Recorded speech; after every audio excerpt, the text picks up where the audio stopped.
Gentlemen, if you're ready. Okay, first question, please. Right up here, up front, if we could. Please identify yourself. Hi, I'm Peter Ball with The Athletic. I was just wondering, how have your interactions with the players here been so far? When did you first meet with them, and what's it kind of been like? Yeah, I met with those guys last night. We had a team meeting. Had the opportunity to share my vision with the program, get a chance to shake every one of their hands. There's a few that are already home from finals, so I've been able to make some phone calls with those guys, and excited to start building a relationship. And relationships are going to take time, and we're going to work every single day to build trust and respect. Coach, if I can ask just to slide that mic just a little bit closer, please. Next question, right here. All right, back middle, go ahead.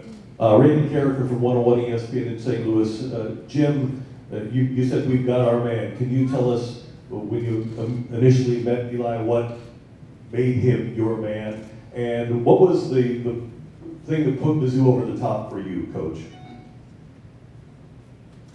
For me, it was actually the first conversation, even over the phone, before I even met him in person. I really was impressed with his knowledge of Missouri. Later, he told me that when this job opened, this was the one he wanted. I think he has a passion for what he does. He's a great leader of men and driven for success. And that's the type of person that we wanted in our program. Next question, right here. Oh, yeah. First Sorry. second. I'm sorry. What put this place over the top was the leadership's commitment to the football program, and their vision for what they're trying to do matched our vision. And I felt there was a synergy within that, and I felt like that was something that I really could be a part of. And when the president of the university system and the chancellor and the athletics director show up, you know they're serious about you. And talk is talk, but actions show you where things are really aligned, and they were aligned in the right way. And Appalachian State was a special place, and those players, I owe them an unpayable debt of gratitude for all that they did for me and my family. And I would be remiss not to thank them in that place. But this opportunity was an opportunity of a lifetime, and it wasn't just another job. It was an opportunity of a lifetime. And I preach all the time that if an opportunity presents itself, you have to be bold enough to take it. And at that point, I felt like, all right, this is the right one for me, with the right people, with the right support, and I firmly believe that we can do great things together. Next question, row 3. Blair Kirkhoff with the Kansas City Star. Jim and Eli, can you take us a little bit through the timeline of this, when the first meeting occurred? And Eli, I'm just wondering how you negotiate this through the Sun Belt Championship game. Yeah, so we met Saturday night after, it was, so my daughter had the Nutcracker at 7. All right, we won the Sun Belt Championship, and representation said, hey, Missouri wants to meet with you tonight. And I said, well, I have the Nutcracker at 7. And they said, well, we'll wait for you. And so we snuck out. I snuck out of the Nutcracker, drove to a Hampton Inn in Wilkesboro, North Carolina. I'm not sure that they were actually representatives of Missouri. They just said they were, and I believed them. And that's really where it started. And it was final this morning at 8 a.m. Row 4. Coach Drinkwitz, Colin O'Brien, Jefferson City News Tribune. I know you're eager to get out on the road recruiting, but have you made any decisions yet for assistant coaching staff? So right now for me, it's deciding what's important and what's urgent. All right, the most urgent thing for us is to be on the road recruiting. And then the most important thing is getting the right people in the right places to move this program in the right direction. And so I'm taking my time on making those decisions. I will be making those decisions later today and tomorrow as I'm on the road recruiting. And so there'll be some hires trickle out, but I'm being cognizant of making sure the most important thing, which is recruiting this class, is done first. Straight back. Coach, back here, Neil Jones from Channel 5 in Kansas City. Welcome to Columbia. There have been people who say, golly, jumping from the Sun Belt 1 year as a head coach into the SEC, what's that going to be like? I'll ask you, have you talked to Coach Malzahn? What's it going to be like? What do you expect? They ought to try to jump from a head 7th grade coach to a SEC, because that's where I started. And like I said earlier, I don't fear failure, I attack success. And no matter where my family and I have been in coaching, we've been able to rise to the occasion, to compete, to do it better than it's ever been done before. And so when we surround ourselves with the right people, when the players and I get on the same page about what our mission is going to be moving forward, I have no doubts that we'll be successful at all. I have spoken with Coach Malzahn. He is fired up for me. He sent me a text this morning and said, enjoy it. So he's obviously been a great mentor to me, and he knows what he's doing, and so do I. Next question right here, real forward. Coach Nate Smith, scoopswithdannymac.com. You were on staff at Auburn for the 2010 national title team. Just curious what your biggest takeaway was from that experience and how you kind of apply that knowledge here at Mizzou moving forward. Well, for me, the biggest takeaway was college football was easy. You know what I mean? Because that was my first experience, and we won 14 games. Like, bro, this thing's simple, you know? No, I think I took a lot from that year. Obviously, my first experience, Coach Chiswick, the way he united a football team, the way he put family first, the way our football team rallied around Cam in that season was incredible. The way we were able to face adversity, mount comebacks, play well under pressure, those things that really have formulated for me my opinion on how you win championship football. So those would be the things I take away. Real forward once again.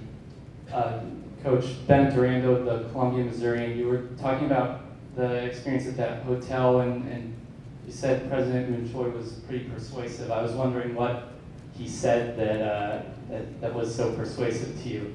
I can't tell you. I can't. No, he was very direct, which I appreciated. It was a direct, open conversation about what the expectations of Mizzou football are and how we needed to go about accomplishing those.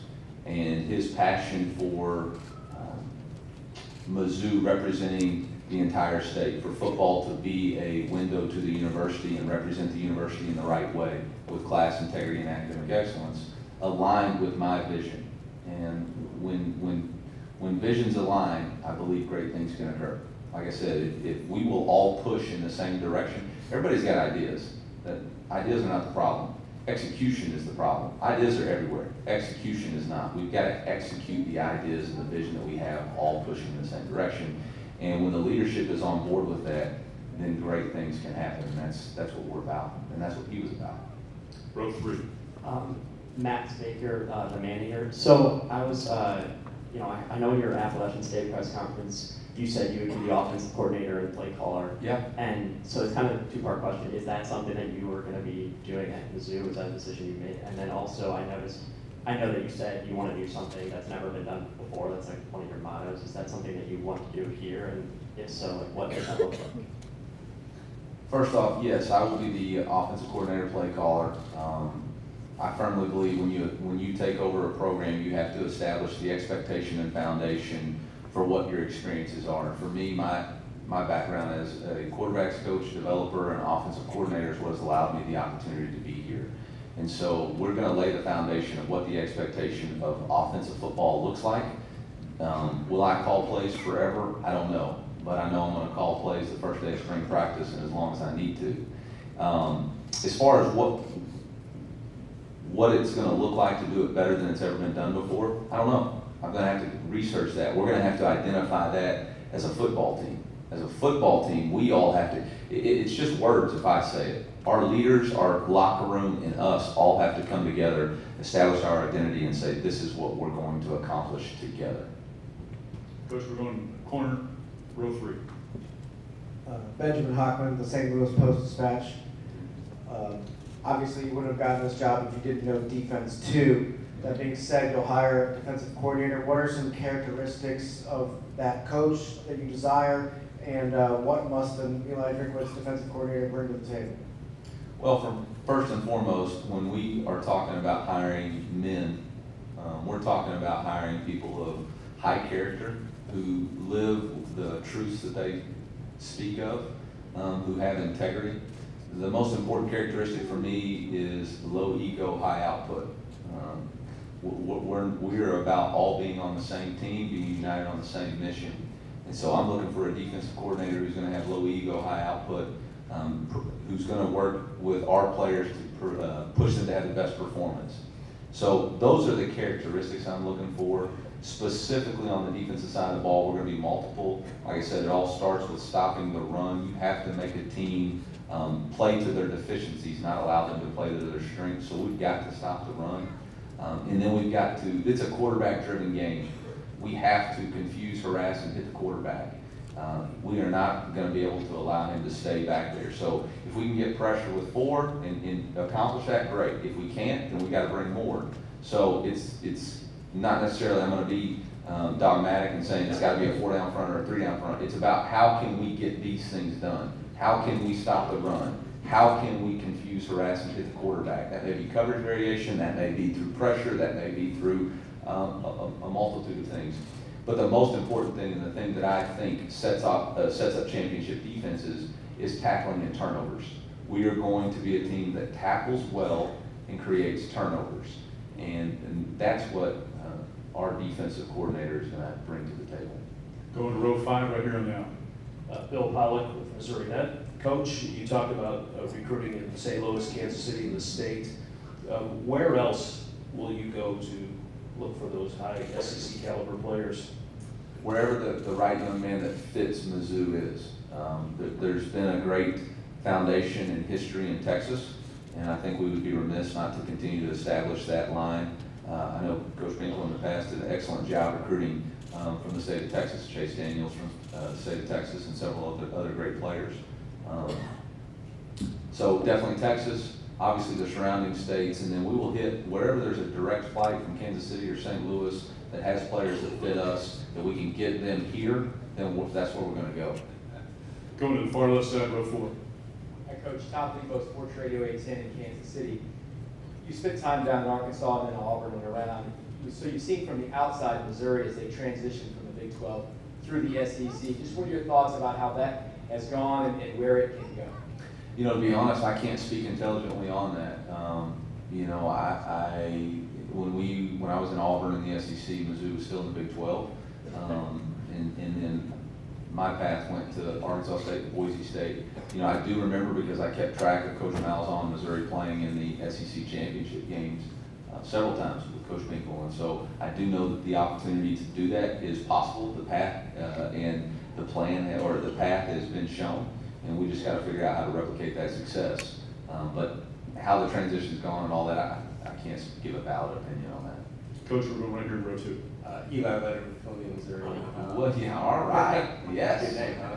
There we go. You mentioned you're going to hop right on the recruiting trail. So how do you balance kind of maintaining what it is that brought some of these recruits in the first place, while also selling yourself and making your pitch for the future? Well, I think recruiting is all about trying to build a relationship. I mean, it's going to be a little bit like speed dating right now. We're going to try to show them who we are as quickly as we can. But people fall in love with Mizzou, all right? And so I know that the guys that are currently committed to us, who are still committed, love Mizzou football. And all they need to do is see that I love Mizzou football as much as they do. And if our passions can connect, then we'll be fine. And so that's really what my mission is right now. Coach, we're standing right here in row 2. Eli, also Nick Kelly with the Columbia, Missouri. What would you consider your strengths as a coach, and also some areas you still want to improve? I want to improve in all areas. I think personal growth is the foundation for success. I think you can never be satisfied with where you're at in anything. I think I have the ability to connect with young men because they understand from my perspective it's bigger than football. It's not just about football. It's about them becoming the best person that they can become. And they know that there's a lot of areas for growth. It's spiritual, it's social, it's academic, it's personal, and it's athletic. And so they know that I'm not just talking about using them to play football. I want them to grow in all aspects of their life. And I think when you make a connection with a young man about this is bigger than football, then that's when they believe in you. And that's really what I try to do. Going right back here in row 4. Coach Bennett Durango from the Missouri again. In terms of recruiting, right now with Missouri sort of facing the scholarship reductions that it has from the NCAA, was that addressed at all when you were talking with administration in the hiring process, and is that a challenge to you? How do you sort of plan to combat that? That was absolutely a point of conversation. We were very open, honest, and direct about that. We understand that there's going to be challenges this year, and I understand that. And I understand that that's going to be a tough task, and we're going to face that task together. And, you know, I'm in the process right now of reviewing the roster and figuring out where can we, you know, manage where can we manage the holes in the roster with just having 81 scholarships, which is a very difficult thing to do. All right, it's going to be hard, but I like a challenge, and I like hard things, and so we're going to make no excuses about it, but we do understand it is going to be a challenge this year. Coach Redmond, would you? Coach Peter Ball with the Athletic again. I was wondering, when did the Missouri job first come on your radar? I know you said you first met with them Saturday, but did you know about it at all before then, and had it crossed your mind at all? Yeah, absolutely. I mean, when the job came open, that was when I first was like, that would be, you know, something that's intriguing. But my football team at the time was focused on playing for a championship, and you know, so we wanted to finish what we had started, and so it wasn't until Saturday when I could really pursue and dive into whether or not this was going to be something that fit us. Coach, we're going on row 4, right behind the iPhone and the tripod. Hi, Coach. Matt McFarland with the KCOU Columbia radio station. You mentioned you're going to run a quarterback-driven offense. What's kind of the perfect quarterback for your system? I look for 5 characteristics in a quarterback: toughness, preparation, decision-making, accuracy, and leadership. Those 5 requirements don't fit in a box. Leaders come in all shapes and sizes. Quarterbacks come in all shapes and sizes. But I think the great quarterbacks possess those 5 things: the mental and physical toughness, the willing to prepare, the willing to make, being a great decision maker that you can trust with the ball in his hands, a guy who's accurate throwing the football, and a guy who everybody wants to gravitate to. So there is no perfect answer for what a quarterback is going to look like. But I do know that if he possesses those five characteristics, then he can play quarterback for me. Coach, we're going right back here in row number 4. We've got about 3 more questions. Hey, Coach. Kevin Graylor with the Columbia Daily Tribune. What is a realistic expectation you have going into your first season at Mizzou as far as how the first year goes? What would you view as a step forward for the program in year 1? Well, I don't live in realistic expectations. I shoot for the moon. All right, you know, we're going to try to do exactly what we stated to do. Now, whether or not we'll get there, I don't know. We're going to work on trying to be the very best team we can be today. And then tomorrow, we're going to try to be better than we were today.